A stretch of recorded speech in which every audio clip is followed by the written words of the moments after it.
Ben moi, au début, je pensais que pour devenir interprète, il fallait obligatoirement faire une école de langue. Mais à un moment, j'ai décidé de lâcher la fac. Généralement, je parle français. Bon, anglais, ça peut aller. Espagnol, c'est niveau scolaire. Après, chez moi, je parle français. Je parle soninké. Et c'est tout. D'accord, avec qui tu parles soninké? Avec mes parents. Les Avec deux? toute ma famille. Et des fois avec les copines, mais voilà.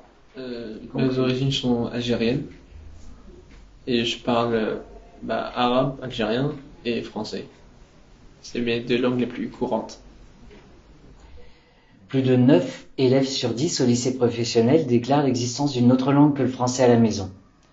Cette situation sociolinguistique riche est en général peu traitée en classe. Et c'est bien dommage parce que c'est tout un champ de compétences linguistiques et compétences culturelles qui échappent au domaine de l'école et au traitement par l'école. C'est vraisemblablement en train de changer à différents niveaux de l'éducation. Et en tout cas, au lycée, nous mettons tout en œuvre pour mettre en place des séquences visant à développer à la fois le plurilinguisme et à la fois l'interculturel. Une de ces séquences, longue séquence qui a presque statut de projet, vise à faire venir en classe et à faire témoigner un certain nombre d'interprètes qui portent en eux certaines des langues de la migration. Cette venue d'interprètes a au moins un triple avantage. D'une part, celui d'incarner des situations, ce sont des gens en chair et en os qui témoignent.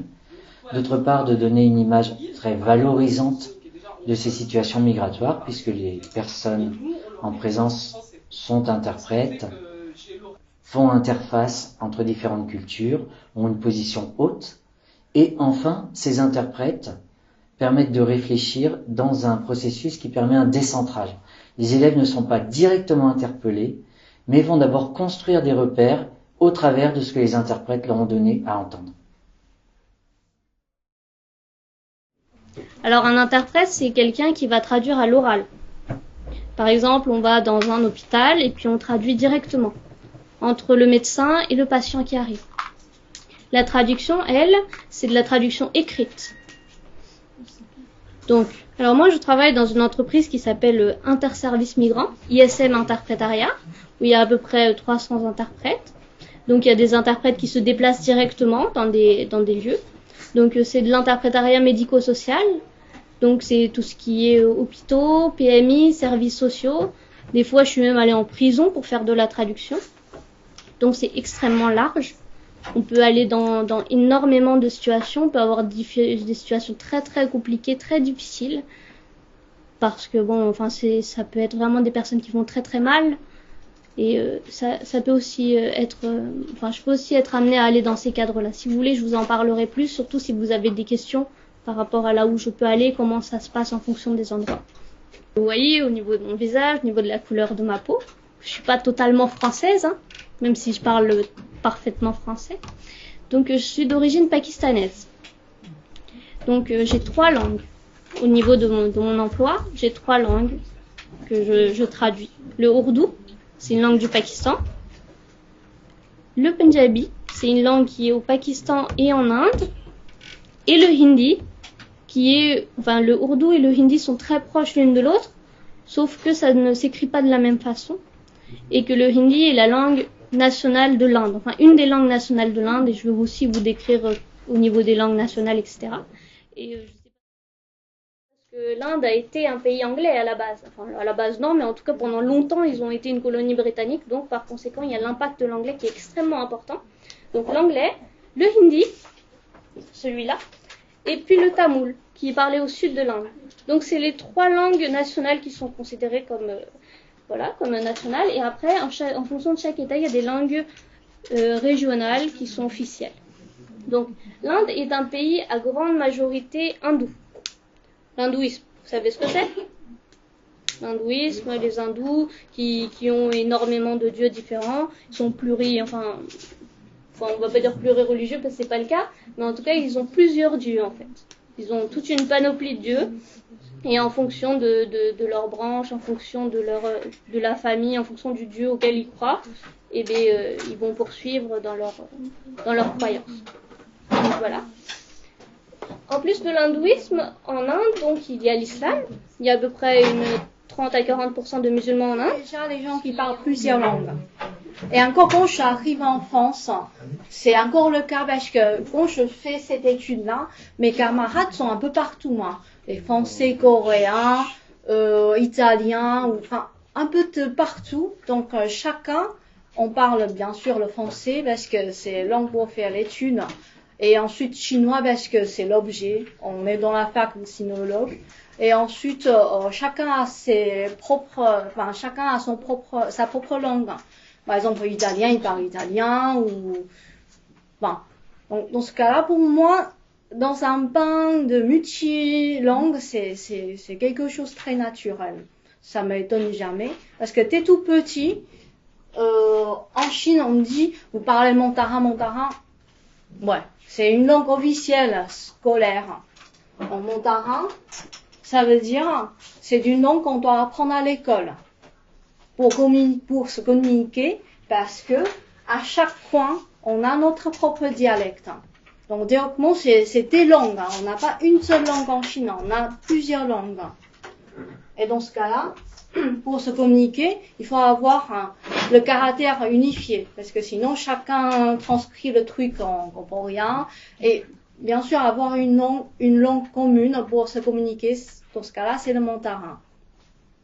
Donc, ce qu'on habitue déjà au pays, c'est d'abord à l'école, on apprend une langue officielle, et ensuite dans la famille, on parle le dialecte. C'est quelque chose de très courant. D'ailleurs, j'ai expliqué à la première classe, dans les grandes villes, ils insistent, enfin elles plutôt, les grandes villes, elles insistent beaucoup plus l'éducation en mandarin. Donc dans les écoles des grandes villes, ils parlent tous mandarin, ils enseignent tous en mandarin. Par contre, dans les petites villes ou dans le monde rural, la langue dialecte, c'est aussi la langue pour scolariser, pour apprendre. Les profs enseignent en dialecte. Ça existe, donc la conservation du dialecte en Chine, c'est vraiment c'est plutôt très bien. Par contre, on voit quand même la grade. Par exemple, si on veut être prof de chinois, mandarin, pour enseigner dans les écoles, on doit passer l'examen pour voir si on porte l'accent ou pas. Alors dans ce cas-là, ça se voit, la grade, parce que si on porte l'accent dialecte, ça veut dire on n'est pas assez qualifié pour enseigner la langue mandarin.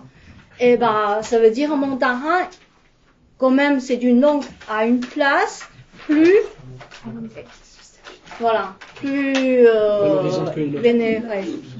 Plus valorisée. Oui, plus valorisée, plus vénérée, plus voilà. Donc ce qui parle avec l'accent est un peu paysan ou vous n'avez pas assez de niveau d'éducation. Ça arrive très très rapidement cette idée-là, notamment dans les grandes villes. Par contre, l'intérêt des dialectes, j'ai expliqué dans la première classe, c'est on peut créer tout de suite une relation très très proche avec quelqu'un. Par exemple, comme on partage des différents dialectes dans les différents coins, donc quand je fais mon étude de recherche dans une autre province, tout de suite par la langue utilisée. Et ils savent très rapidement que je suis pas du coin, je suis pas de province. Mais bien sûr, on crée une relation peu à peu et on se côtoie peu à peu. Mais quand je vois les gens locaux, ils se parlent en dialecte. Déjà, les expressions sont beaucoup plus vivantes. Ils parlent avec les gestes, des blagues, on s'insulte un peu. Oui, c'est une autre porte qui tourne complètement, qui change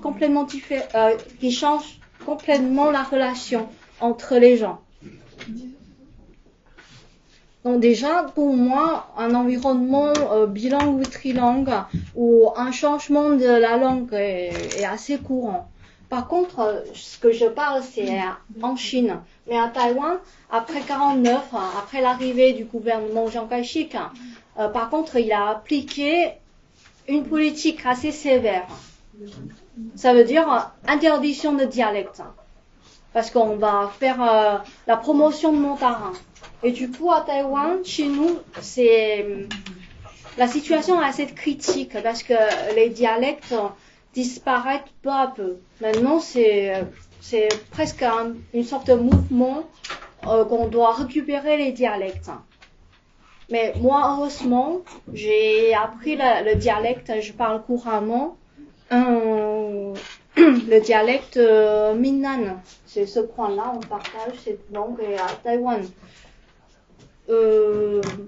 C'est parce que je suis élevée par mes grands-parents.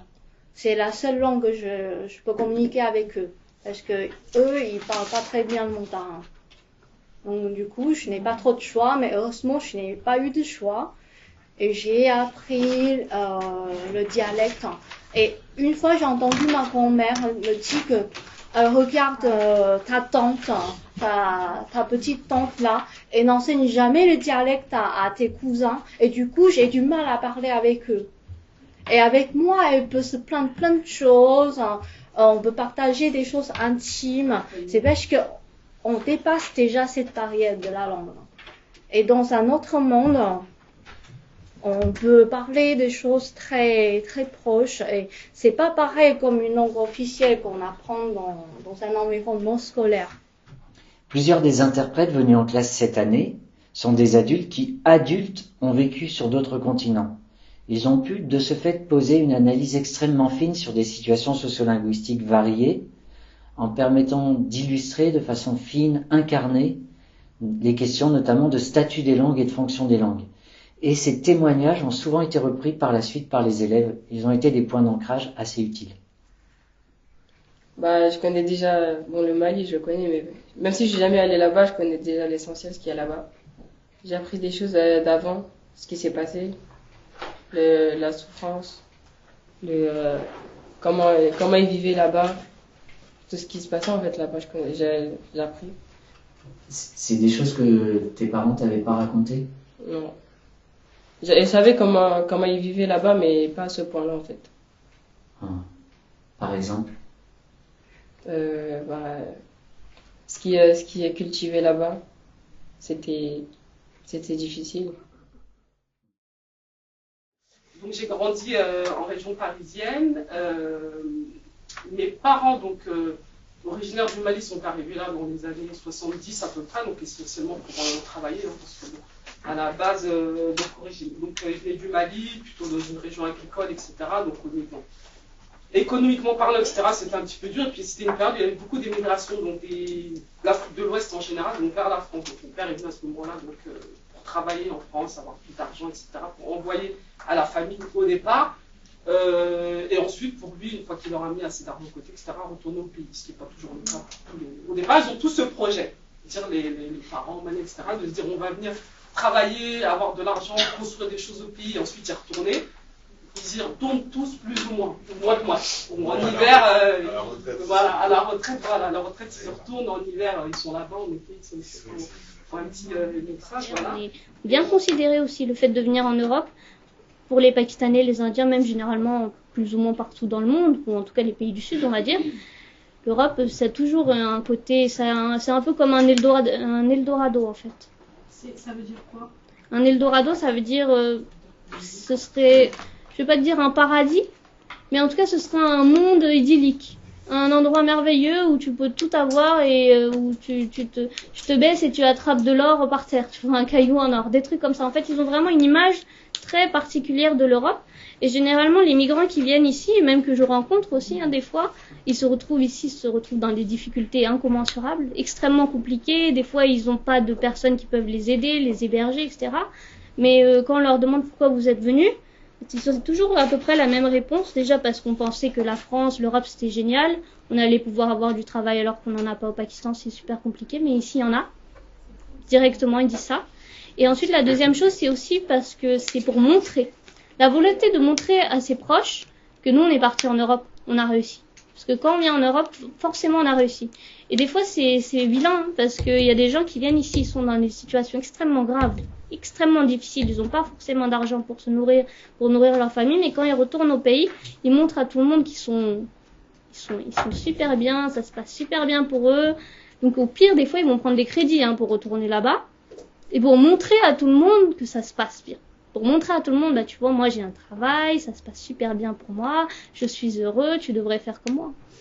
Et c'est vraiment mauvais parce que finalement, ils donnent l'impression aux autres que la France c'est génial, ou en tout cas, enfin je dis pas que c'est pas génial, mais je veux dire que voilà, la France c'est pas un Eldorado. Clairement, c'est pas un Eldorado et que voilà, en France il y a des situations plus ou moins compliquées aussi pour tout le monde. C'est plutôt bien passé, c'est vrai. Bon, après quelques années, rapidement, dès que je suis née, ils sont venus vers Paris parce que c'est vrai qu'ils se sentaient très seuls au niveau de leur communauté. Il y avait personne, quasi personne. Ils se sentaient vraiment très très seuls. Même si les gens ils étaient sympas, mais même la langue, c'était un très gros frein. À partir du moment où on peut pas communiquer avec quelqu'un, ça devient superbement compliqué. On se sent très seul, on s'isole aussi. Parce qu'en plus de la langue et de la volonté de communiquer avec les autres, c'est aussi les manières des autres, au final, parce que ils sont venus en France, ils ont vu les Français, ils n'étaient pas comme eux. Ils n'avaient pas les mêmes coutumes, ils n'avaient pas rien que au niveau du repas. Hein. On mangeait pas la même chose. Au niveau de tout un tas de choses, ils n'avaient pas les mêmes façons de voir les choses, la même façon de s'habiller, même tout simplement. Entre une dame qui se voile habituellement, simplement un voile sur la tête, qui est normal et classique au Pakistan, une femme qui se voile pas, bah c'est pas très bien perçu. Et en France, dès qu'ils sont arrivés, il y a personne qui avait de voile. Au début, ça leur a un peu piqué les yeux. Parce qu'ils n'ont pas trop compris comment c'était possible aussi que le monde soit aussi différent en passant le petit voyage qu'ils ont fait de 7 heures quand même, de vol, 7 heures de vol. D'un côté, on a sa culture, on voit comment c'est, on connaît parfaitement les codes sociaux. On prend son avion pendant 7 heures, on débarque, on voit le monde est totalement différent. Ils y comprennent rien. Mais rien du tout. Les codes étaient totalement différents, les gens étaient totalement différents, la manière de vivre était totalement différente, tout était différent. Et au début, ça fait quand même un gros choc. Parfois, les gens, ça leur fait un choc que sur du long terme aussi. Je sais que déjà mes parents sont nés au Mali. Ils ont vécu là-bas. Après ça, mon père il est venu en France, je sais plus quelle année. Et il était déjà marié avec ma mère, mais après il a dû ramener ma mère en France. Et voilà. Mais ils n'ont pas connu la migration. Et ils l'ont connu, puisqu'ils sont venus en France. Oui, voilà. S'ils ont connu, mais bon, après, je sais pas. Alors, la question des migrations est une question difficile, qui a été très, très forte dans la venue des interprètes, que ce soit les migrations vécues ou les migrations vécues par les parents. On s'aperçoit, en fait, que la plupart des enfants, des jeunes, n'ont pas de narration directe de la migration de leurs parents. En revanche, en classe, on s'aperçoit que ce sont des moments très forts où l'écoute a été très très importante. Celle de la Sina Niakate. Pourquoi ? Juste c'est une personne que je connaissais, mais je la connaissais comme ça, mais je connaissais pas sa propre histoire, son propre vécu qui m'a touché. Comment il est arrivé jusqu'ici, parce que cette personne est issue d'immigration, et comment il est arrivé jusqu'en France, tout son voyage du départ jusqu'à l'arrivée. Voilà.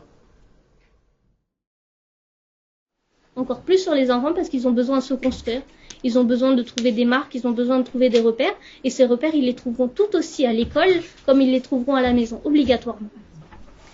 Et le truc c'est que en fait moi c'était assez particulier parce que entre l'école et la maison c'était totalement différent.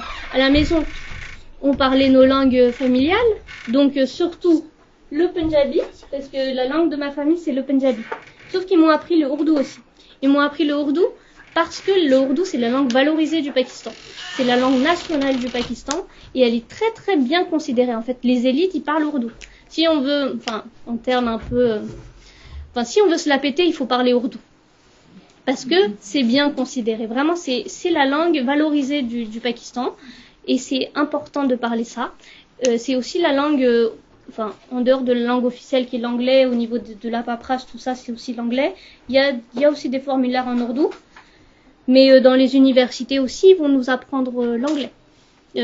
Pas l'anglais, oui, ils vont apprendre l'anglais aussi, mais ils vont apprendre l'ourdou aussi, surtout. Ils vont parler en ourdou. C'est vraiment ce qui est classe, ce qui est bien. Les élites, elles parlent ourdou. Il faut que impérativement ces enfants ils parlent ourdou. Donc si les parents entre eux ils peuvent des fois parler punjabi, et avec leurs enfants ils vont leur parler ourdou. Ça fait bizarre des fois quand on les écoute. Hein. Donc moi c'était exactement la même chose. À la maison on parlait punjabi, ils m'ont quand même appris le ourdou, ils m'ont parlé en ourdou pendant un temps. Dès qu'ils voient que l'enfant il parle plus ou moins ourdou, ils arrêtent. C'est bon, fini, le gamin il a maîtrisé le truc et puis on repasse à notre langue. Donc ma mère l'a suivi quelques années après. Donc elle nous a tous. Donc là on est une fratrie de 6 enfants. Je suis la deuxième sur les 6. Et ma mère arrivait, on parlait pas en français du tout. Mon père se débrouillait pas trop mal. Donc du coup à la maison il parlait plus de soniqué. Déjà entre eux et à nous. Ils nous parlaient soniqué. Mais nous on leur répondait en français. Donc ce qui fait que j'ai l'oreille, je comprends tout ce qu'il dit, etc. Mais c'est vrai que le parler c'était quelque chose qui me. Enfin voilà, ça me. Ça m'intéressait pas plus que ça en réalité. Parce que je me sentais pas trop concernée. Donc voilà, je le comprenais, mais je ne parlais pas. Mes frères et sœurs, etc. aussi, on comprenait tout ce qu'ils disaient, mais même entre nous, on parlait français. Donc voilà, et c'est après, au fur et à mesure.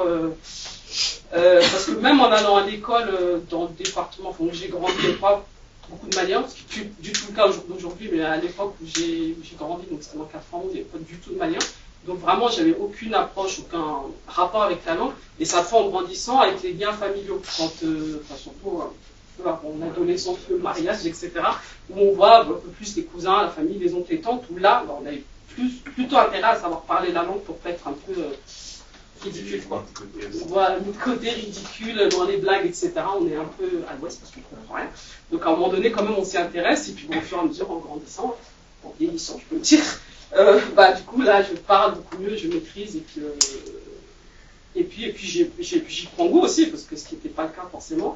Et c'est aussi beaucoup, la raison pour laquelle je m'y intéresse encore plus, c'est parce que j'ai envie de transmettre à mes enfants, parce que mes parents m'ont transmis des choses, de la culture et autres, mais j'ai aussi envie de transmettre à mes enfants, parce qu'à un moment donné, moi, je me suis sentie un petit peu, surtout au niveau de l'école, j'étais la petite malienne, qui maîtrisait pas beaucoup le malien, et à la maison, j'étais la française, parce que née en France, grandi en France, etc. Surtout quand on retourne au pays, on nous fait bien voir cette différence. Et donc mes parents m'ont quand même transmis des choses, voilà, j'ai un signe, et je veux aussi retransmettre des choses à mes enfants que j'étais pas su ou compris petit, et je veux que depuis petit ils sachent et comprennent pas mal de choses. Donc voilà un peu mon rapport à la langue, etc. Et donc M. Leroux m'a gentiment invité aujourd'hui pour que je puisse parler de cette langue et essayer de répondre un peu à vos questions diverses et variées. Oui, j'ai une double culture, celle qu'on m'a appris à la maison, celle que j'ai chez moi, et celle que je me fais quand je suis dehors, celle que je peux pas dire créer en toute pièce, mais celle que je me suis forgé dehors. Voilà. Est-ce que c'est dur d'avoir une double culture? Non, mais non, je pense pas, mais faudrait savoir quand l'utiliser et à quel moment, c'est tout. La majorité des élèves vivent indéniablement cette double culture, une double culture. Mais encore une fois, qui n'est souvent pas passée par la réflexion, qui n'est pas passée par un temps d'arrêt où on peut y réfléchir. L'adolescence est aussi le moment où cette réflexion devient vraiment possible. Les interprètes ont permis, par leur témoignage, de poser des repères qui vont ensuite être réutilisés en classe pour que les élèves eux-mêmes se situent. Notamment. Etc. Et du coup, ils s'apprennent des choses comme ça entre eux, ils s'expliquent des choses comme ça. Et du coup, nos parents ont rapporté ça ici en se disant que ils n'ont pas forcément à nous expliquer des choses parce qu'on les apprend de nous-mêmes entre nous, sauf qu'ici on est seul au monde et il n'y a personne qui nous explique quoi que ce soit. Et c'est vrai que ça, c'est des choses qui perturbent. Enfin, moi, je sais que ça m'a beaucoup perturbé. Où ma mère, elle m'expliquait pas le pourquoi, du comment, etc. Du coup, je suis un petit peu. On est un peu même à se dire. Tout à l'heure, tu disais, je sais pas, c'est lui qui disait que. Pourquoi avoir honte de ses parents, etc. Et c'est vrai que moi, il y a une période où, est-ce que ça se fait pas et ça se faisait pas d'avoir honte, mais c'est vrai que moi, il y a une période, j'avais honte, dans le sens où, c'est pas que j'avais honte de mes parents, mais j'avais honte de ce qu'ils pouvaient être, voilà, de ce qu'ils se comportaient, parce que, par exemple, des fois, quand il y a des convocations à l'école ou autre, ma mère, elle arrivait là avec son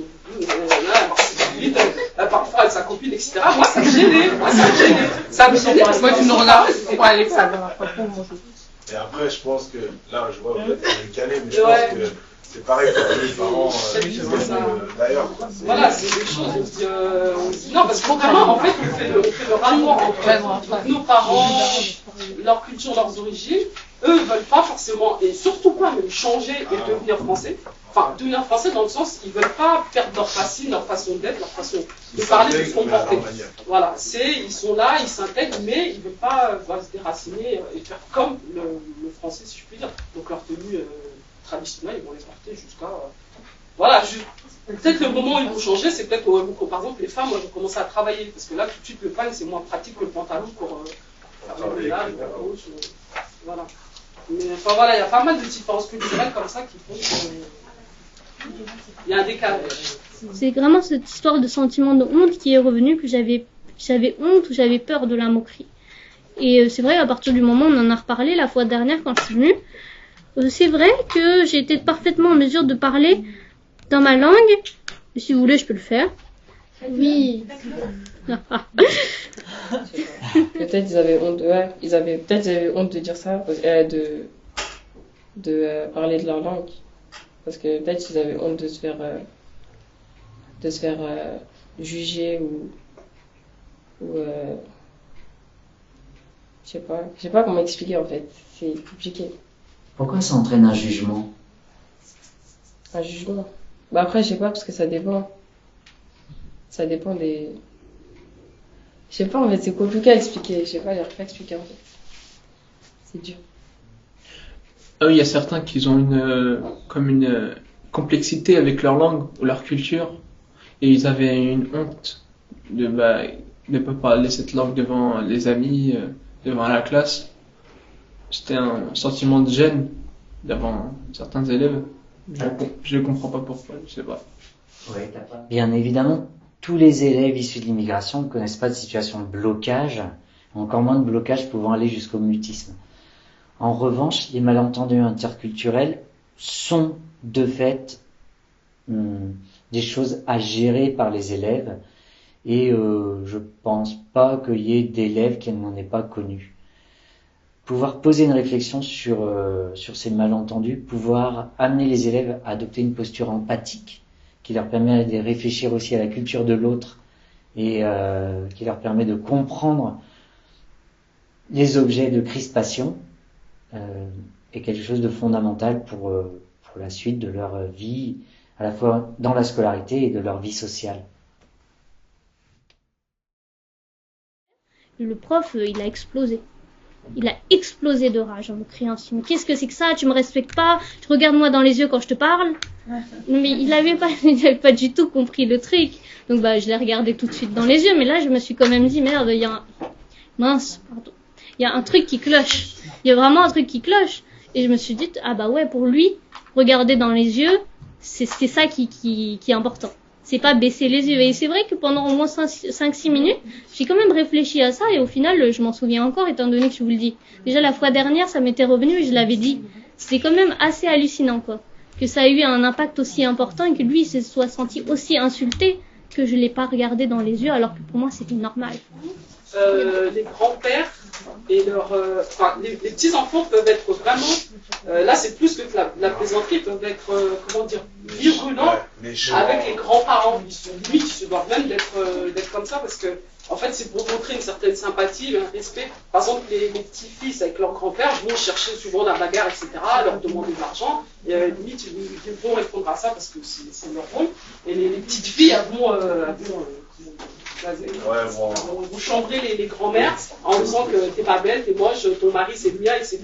Et c'est vrai que ça peut choquer quand on n'a pas l'habitude, mais c'est quelque chose de très, très demandé. Même en fait, la grand-mère va beaucoup embêter la petite fille, alors que vu du côté francophone, l'autre fois là, quand on allait vers Verdun, il y avait ma fille qui il y avait sa grand-mère un peu plus loin, et puis elle dit « Ah, t'es pas belle, grand-mère !» Elle crie comme ça « T'es pas belle et tout, va là-bas, moi je vais aller chez ma fille, toi tu pars, t'es pas belle !» Et il y avait une Française qui était là,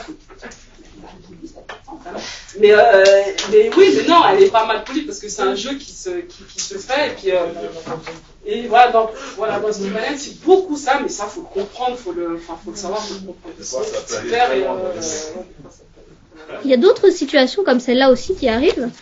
qui m'était arrivé en tout cas à moi, et qui arrive beaucoup chez les populations pakistanaises et chez les populations indiennes aussi, oui, et chinoises aussi. C'est le mutisme sélectif des enfants. Des enfants qui ne parlent pas en classe. Donc, qui n'aiment pas parler en classe. Et les profs aussi, des fois, ils se demandent mais comment ça se fait que les gamins ils parlent pas, c'est quoi le problème, pourquoi est-ce qu'ils veulent pas, enfin bref, ils se posent vraiment cette question, ils sont très inquiets pour ces enfants. Mais il y a une autre particularité, c'est que les enfants, on leur apprend aussi à rester très calmes, on leur apprend à écouter leurs professeurs, on leur apprend à ne pas parler, à ne pas vraiment participer en classe, parce que finalement, c'est un peu comme des soucoupes ou des bols, et finalement, eux, ils sont censés recevoir l'apprentissage, ils sont censés recevoir le savoir, ils sont pas censés parler, ils sont pas censés dire des choses. Et donc, au final, bon après, bien sûr, ça dépend des enfants, il y en a qui parlent plus que d'autres, clairement, mais quoi qu'il en soit, il y a quand même cette particularité-là qui se remarque beaucoup, et qui dérange beaucoup les profs, et qui disent, voilà, il y a beaucoup d'enfants de cette communauté-là qui parlent pas. Beaucoup. Et ça les perturbe, en fait. Parce que eux, ils s'attendent à ce que le gamin, il parle, un enfant en bonne santé, qui va bien, parfait. Et ben, il faut qu'il communique avec les autres, il faut qu'il ait envie de parler, il faut qu'en classe, il lève la main pour participer. Alors que, il y a tout un tas d'enfants qui ne participent pas du tout. Déjà, ils ont les yeux baissés. Donc ça aussi, ça les inquiète. Mon Dieu, pourquoi le gamin, il baisse les yeux? Je sais pas, il est malade? Est-ce qu'il a des problèmes à la maison? Est-ce que, etc. Il y a plein de choses. Sauf qu'ils n'ont pas du tout décodé les codes sociaux ou les codes de conduite, les codes culturels de ces enfants et de leur communauté à eux. Donc c'est sûr qu'après ça crée des malentendus extrêmement importants. Moi aussi quand j'étais petite c'était ça, hein. Les profs ils me disaient que je parlais pas. Après c'est vrai j'étais timide et que j'étais plus une inquiète qu'autre chose. Mais quoi qu'il en soit, ça les perturbait, ça les inquiétait. Pour moi je ne comprenais pas non plus pourquoi est-ce qu'ils voulaient tellement que je participe, étant donné que chez moi on me disait tout le temps sois gentil, parle pas trop, comporte-toi bien, il faut pas que tu chahutes, il faut ci, il faut ça. Et à l'école, on me demandait de participer, ce qui était extrêmement antagoniste. C'était le contraire en fait qu'on me disait. Il y a beaucoup eu ça chez moi. On me disait des choses à l'école, on me disait le contraire, donc je savais pas trop ce qu'il fallait faire. Je comprenais pas trop.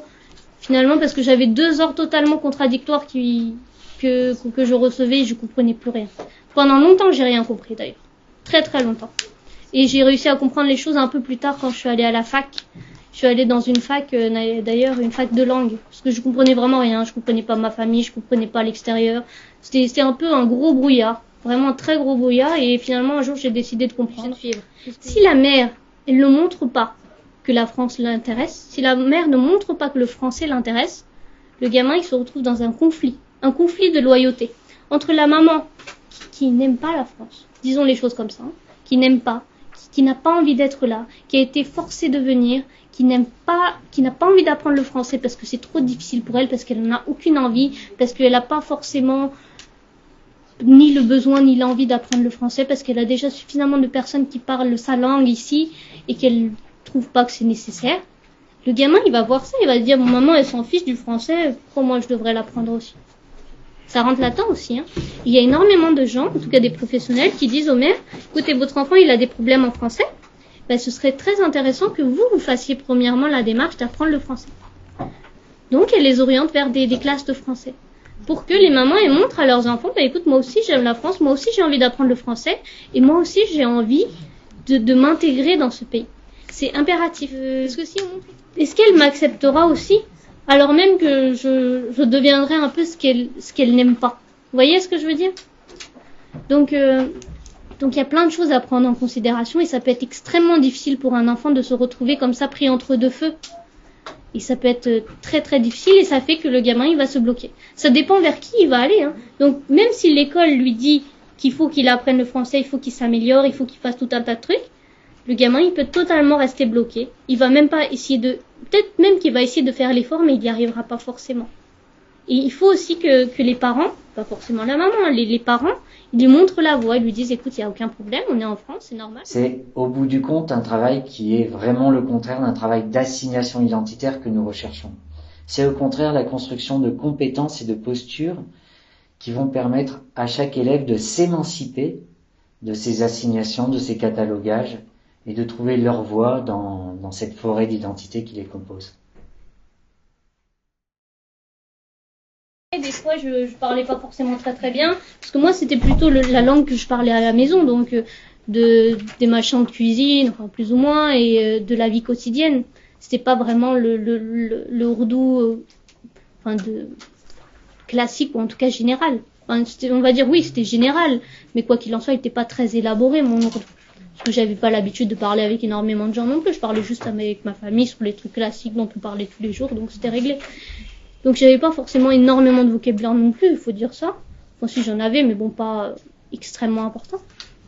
Donc voilà, donc j'ai décidé d'aller à la fac pour essayer de comprendre. Moi, ce que j'ai voulu faire à l'INALCO, c'était plutôt les cours de civilisation, les cours de sociologie, de comment fonctionne la société, comment fonctionne la vie aussi. Enfin la vie je savais, mais en tout cas la société.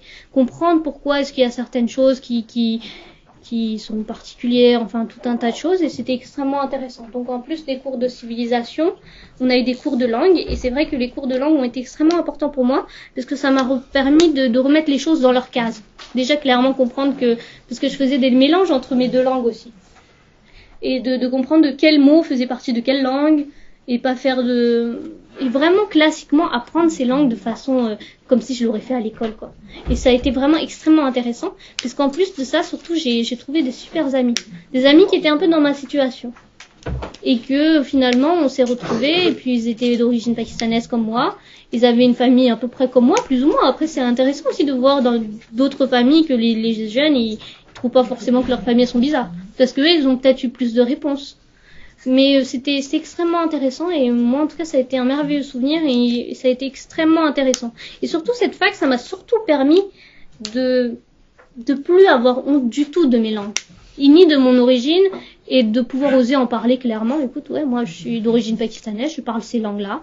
Je pouvais même expliquer leur histoire, je pouvais comprendre l'histoire de mes origines, je pouvais comprendre tout un tas de choses, et ça a été vraiment génial, parce que finalement il y a toute une partie de ma vie qui s'est ouverte, qui s'est clarifiée.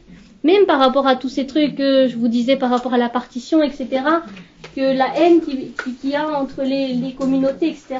Moi, effectivement, moi aussi, quand j'étais petite, ma mère, elle me racontait des histoires de guerre et de machin tel, ils sont mauvais, ils ont tué nos enfants, etc., etc. Oui, mais sauf que j'ai surtout compris j'avais à peu près compris déjà avant. Mais quoi qu'il en soit, j'ai compris plus clairement en étudiant toute cette partition. Alors, il y a écrit Tumhara naam kya hai? Tumhara naam kya hai? Absolument, c'est très bien. Ça très doux à l'INALCO. C'est bien. Donc, oui. Vous pouvez redire, s'il vous plaît? Tumhara naam kya hai? Donc, dans cette phrase-là, vous avez un mot en anglais. Est-ce que vous arriveriez un peu à le trouver? Naam. Kia. C'est quoi? Ah, c'est... Alors, regardez. Ouais, le nom. Ah, ouais. C'est quoi ton nom? Comment tu t'appelles? Absolument, comment tu t'appelles? Absolument, c'est très bien. Comment aussi je m'appelle? Meranam. Merana. Alors. Merana. Merana. C'est mon nom, c'est ça? Ouais. Mera.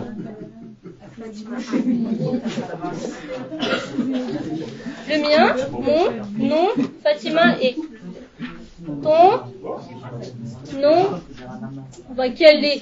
Enfin, c'est quel est ton nom? Sauf que c'est un peu à l'envers. Esma. Vas-y, Esma. Oui, vas-y. Oui. Oui, bien sûr. Vas-y. Quoi? M-E-E-R.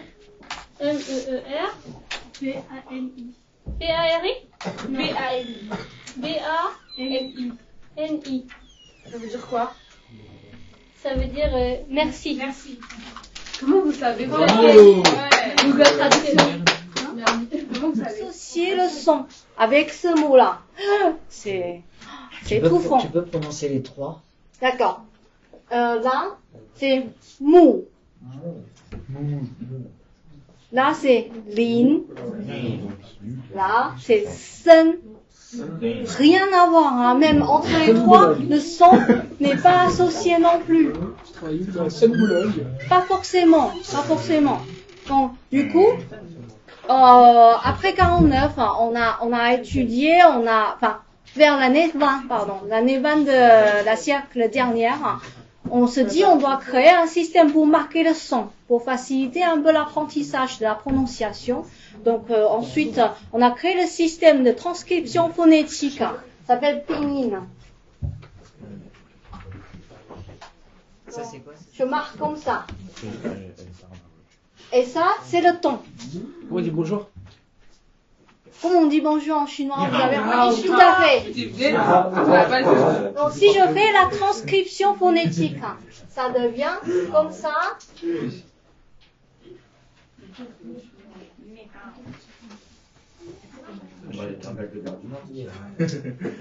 Ça veut dire bonjour. Exactement. J'ai expliqué tout à l'heure le système du ton. Parce que chez nous, on n'a pas une tonalité comme français ou langue latine comme ça, mais c'est le ton qui marque le sens différent. On a le ton plat, ton monté, couché, descend. Qui a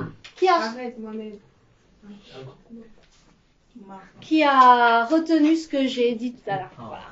Ma, ça veut dire maman. Quand elle prononce ma. Mais quand elle dit ma, ça veut dire monter. ma. Ma. Super. C'est déjà pas mal. Ça veut dire, je sais pas, mais l'autre ma, ça veut dire cheval. Très bien. Et non, ma, c'est une insulte. oui. Ça veut dire quoi? Ça veut dire quoi? Ok. Là. Écoutez bien. Pour ne pas faire des erreurs, il faut bien écouter. C'est ma, le ton plein. Ma. Ça veut dire maman. Mais c'est dans toutes les langues, ça, maman. Et deuxième, ma. Exactement, on monte. C'est le lin. C'est la plante, le lin. La plante, le lin. Troisième ton. Respirez. Ma. Voilà. Pour vous, il n'y a pas trop de différence, n'est-ce pas? Ma, ça veut dire le cheval. Et quatrième ton, c'est le ton descend. Ma. Ça veut dire gronder ou insulter quelqu'un. C'est trop compliqué, j'ai rien compris. J'ai rien compris. C'est vrai. Parce que pour eux, un signe, ça veut dire une phrase en fait. Et elle m'a dit, pour eux, je sais pas, parce qu'il y a des sons qui veulent dire un mot, un autre son qui veut dire pareil. Je sais pas, c'est trop dur. Ça t'a semblé compliqué. Le chinois, jamais de la vie, je vais l'apprendre. Wow. non. Le chinois, c'est trop compliqué. Le système de tonalité, ça t'a intéressé? Oui, mais c'était dur. C'était quand elle a essayé elle a voulu qu'on essaye de le reproduire, mais c'était dur. C'était compliqué. Et ça t'a intéressé? Oui, quand même. Bon, il s'agit bien sûr pas de transformer nos élèves en linguistes en si peu de temps, mais au moins de les sensibiliser aux différentes formes de la langue, à ses différentes déclinaisons, à la diversité des langues, à ce qu'il peut y avoir de très différent et aussi à ce qu'il peut y avoir de très commun et de très universel. Les sœurs du père et de la mère, c'est pas pareil non plus. L'appellation se diffère selon la famille paternelle, maternelle, l'âge. Donc ça marque la relation familiale. Donc c'est vraiment ce qui compte beaucoup dans notre langue et aussi l'utilisation.